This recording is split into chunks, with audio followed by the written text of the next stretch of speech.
The question on many people's minds these days is, are we in an economic recovery? At the end of the third year of this great crisis, are we finally digging our way out of it? So let's give a hard-nosed answer to this important question. There has been a recovery, but only for a few Americans, not for the most of us. Who are the few that have benefited? There's really three groups.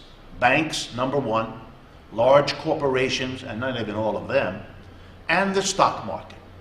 Since the bottom of this great crash in March of 2009, those three groups have either recovered all or at least a good portion of what they lost in the crash of 2007 and 2008. So about them we can say there's been a partial or even a complete recovery.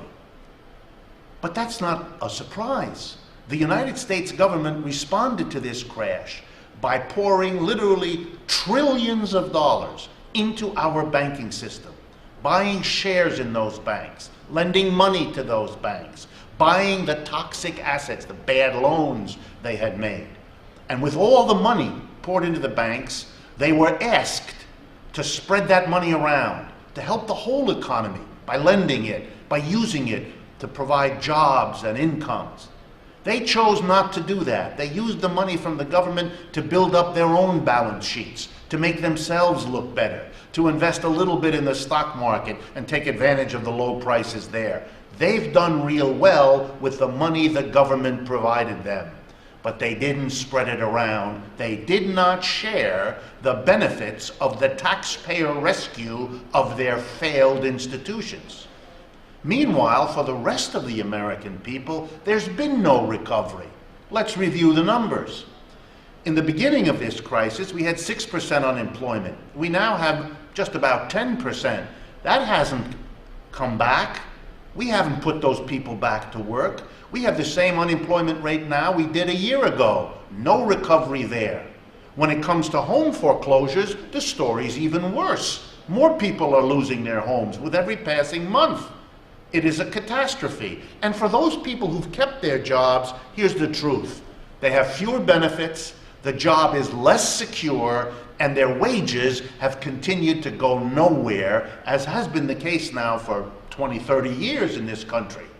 So there's no recovery for the mass of people, and the reason is not far to search for. They didn't get trillions of bailout money.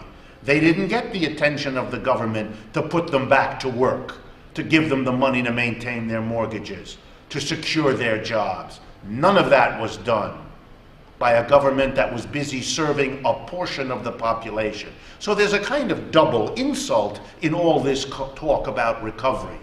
It's as if the politicians and the media confuse what happened to a minority of industrials and financiers with what happened to most Americans. But for most of us, there's no confusion at all. We've been left out of the recovery just as we bore the brunt of the collapse in the first place. Meanwhile, while all this is going on, an underlying reality gets worse. Because we have not had a real recovery, unemployment continues to damage American families and depress them. Insecure jobs are growing in this country. Benefits are evaporating. With all the talk about a recovery that isn't real, there is something real going on. A long, slow decline in the standards of living of the American majority, the working people.